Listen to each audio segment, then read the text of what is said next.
ये कहानी है विक्रम और उसकी दो नंदों की। विक्रम की शादी को अब 7 साल हो चुके थे। उसकी पत्नी का नाम आस्था था।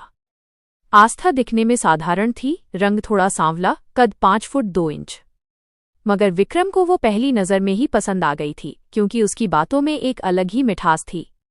विक्रम खुद बहुत सुंदर था, लंबा, गोरा, चौड़ी छाती, गहरी आंखें, जैसे कोई फिल्मी हीरो हो। जहां जाता लड़कियां पीछे पीछे घूमती, मगर विक्रम का दिल सिर्फ आस्था पर ही अटक गया था। विक्रम के ससुराल में उसकी सास का नाम श्रीमती लता और ससुर का नाम श्री रमेश था। रमेश जी ज्यादातर दिन भर खेतों में ही रहते। छोटा साला था अंश, उम्र 17 साल, 10वीं में पढ़ता था। और फिर थीं दो नंदे, बड़ी वाली ननद मीरा, उम्र 26 साल, और छोटी वाली नेहा, उम्र 24 साल। अरे भाई, इन दोनों को देखकर तो किसी का भी दिल धक से रह जाए।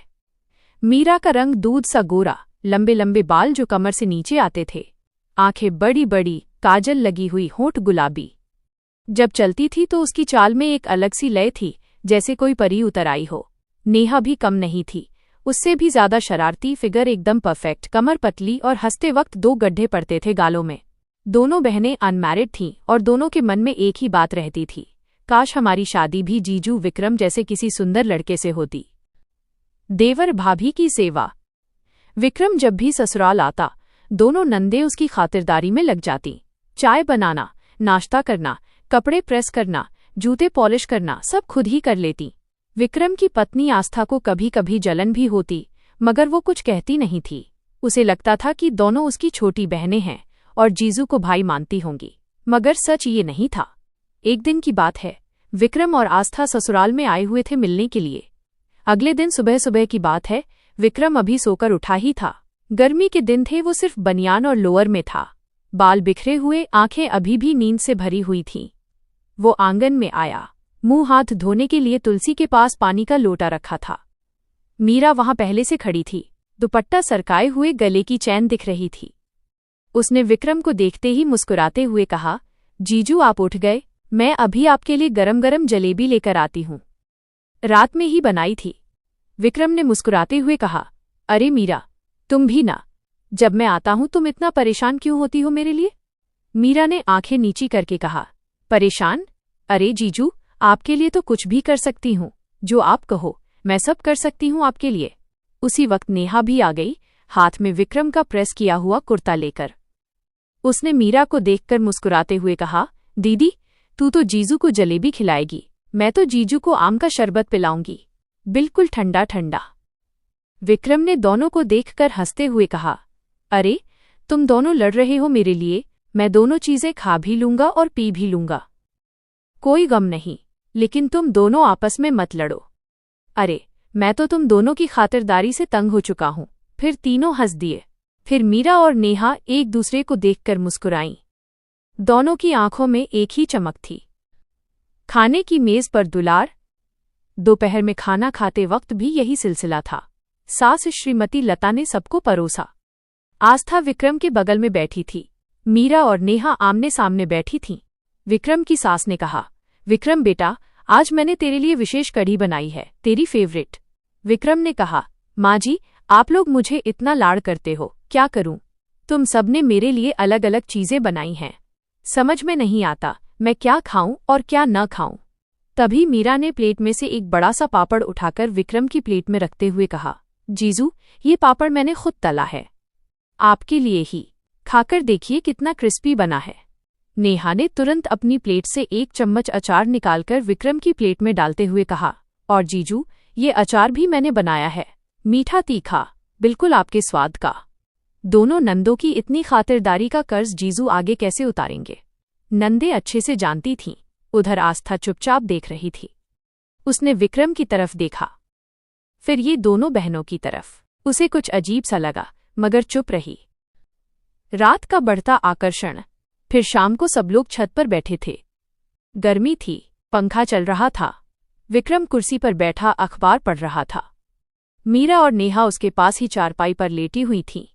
मीरा ने अचानक कहा, जीजू, आपकी पीठ में दर्द तो नहीं ना? मैं बहुत अच्छी मालिश करती हूँ, आप कहो तो मैं आपकी मालिश कर दूं। फिर नेहा ने तुरंत कहा, नहीं नहीं दीदी, जीजू को मेरी मालिश ज्यादा पसंद आएगी, मैंने कोर्स भी किया है। विक्रम ने हंसते हुए कहा, अरे तुम दोनों की मालिश की जरूरत नहीं, मैं बिल्कुल ठीक हूं। मगर दोनों बहनें कहाँ मानने वाली थीं। वे एक दूसरे को देखकर मुस्कुरा रही थीं। फिर रात को सोने का टाइम हुआ। विक्रम और आस्था अपने कमरे में चले गए।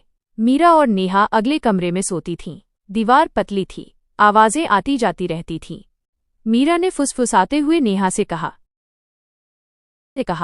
देखा जीजू कैसे हमारी सेवा से शर्मा रहे थे। उन्हें हमारी मालिश जरूर चाहिए थी, लेकिन दीदी आस्था के सामने मना कर दिया। नेहा ने भी दबी आवाज में जवाब दिया, मुझे तो लगता है दीदी को हमारी खातिरदारी अच्छी नहीं लगती। मैंने देखा वो हमें घूर रही थीं। मीरा ने कहा, ये तो होना ही था। जीजू इतने अच्छे हैं और दीदी इतनी। साफ है कि हम दोनों की नज़र में जीजू उनके मुकाबले कहीं ज्यादा खास हैं। काश हम दोनों में से किसी एक की शादी जीजू से हुई होती। नेहा ने धीरे से कहा, काश, लेकिन एक बात तो है दीदी, जीजू हमें कितना पसंद करते हैं। उनके चेहरे की मुस्कान सिर्फ हमारे लिए होती है। दोनों बहनें इस बात को जानती थीं कि विक्रम की शादी हो चुकी है, लेकिन विक्रम के प्रति उनकी दीवानगी कम नहीं हो रही थी। उनकी नज़रों में एक दूसरे के प्रति प्रतिस्पर्धा जरूर थी, लेकिन जीजू के प्रति प्रेम दोनों का साझा था। आस्था की बेचैनी। अगले कमरे में आस्था लेटी हुई थी। दीवार पतली होने के कारण उसे मीरा और नेहा की दबी दबी बातें सुनाई दे रही थीं। उसने अपने पति विक्रम की ओर देखा। विक्रम गहरी नींद में सो रहा था। आस्था के मन में उदासी और जलन एक साथ उमड़ रही थी। ये दोनों मुझे कभी चैन से रहने नहीं देंगी, उसने मन में सोचा। क्या विक्रम को सच में इन दोनों की सेवा इतनी अच्छी लगती है कि वो मेरी परवाह नहीं करते? क्या वे सचमुच उसे सिर्फ जीजू या भाई मानती हैं, या उनके मन में कुछ और है? आस्था को दोनों बहनों की चमकती आंखें, उनकी अति सेवा और उनका एक दूसरे से स्पर्धा करना याद आया। वो समझ गई कि ये केवल जीजू की सेवा नहीं है, बल्कि उसके पति को पाने की एक अनकही चाहत है। उसने एक लंबी सांस ली और चुपचाप अपने पति के करीब सरक गई, जैसे उसे दुनिया की नज़र से बचाना चाहती हो। एक नई सुबह और एक कठोर निर्णय। सुबह हुई। विक्रम तैयार होकर नीचे आया। दोनों नंदे फिर से उसके लिए नाश्ता तैयार करने में जुट गईं। तभी आस्था कमरे से बाहर निकली और सीधे रसोई में चली गई। उसने अपनी दोनों बहनों को आवाज दी। आस्था ने प्यार से पर दृढ़ता से कहा, मीरा, नेहा, मेरी बात सुनो। मुझे पता है तुम दोनों विक्रम की कितनी इज्जत और सेवा करती हो। ये देखकर मुझे बहुत अच्छा लगता है, लेकिन दोनों बहनें सहम गईं। आस्था ने अपनी बात जारी रखी, लेकिन मैं अब और किसी से उसकी खातिरदारी नहीं करवा सकती। अब से मेरा पति है और उसकी देखभाल का जिम्मा सिर्फ मेरा है। तुम दोनों को अब मेरी मदद करने की कोई जरूरत नहीं है। मीरा ने विरोध करते हुए कहा, दीदी, हम तो बस। आस्था ने बीच में टोक दिया, मुझे पता है तुम क्या कर रही हो, और मुझे ये सब अब पसंद नहीं। तुम दोनों मेरी प्यारी बहनें हो और मैं नहीं चाहती कि हमारी इस पवित्र रिश्ते में कोई खटास आए। इसलिए मैं तुम दोनों से वादा करती हूँ कि मैं विक्रम को इतनी खुशी दूंगी कि उसे किसी और की सेवा की जरूरत महसूस नहीं होगी। नेहा और मीरा एक दूसरे का मुंह देखने लगीं। आस्था की आवाज में जो दृढ़ता थी, उसे वे टाल नहीं पाईं। उन्हें समझ आ गया कि आस्था अब और चुप रहने वाली नहीं है। उनका गुप्त प्रेम अब सामने आ चुका था। विक्रम ने दूर से ये सब सुना। उसे आस्था की बात पर गर्व महसूस हुआ। वो समझ गया था कि उसकी पत्नी ने इस नाजुक रिश्ते को एक टूटने से बचा लिया है। वो मुस्कुराते हुए आया और अपनी पत्नी के कंधे पर हाथ रखा।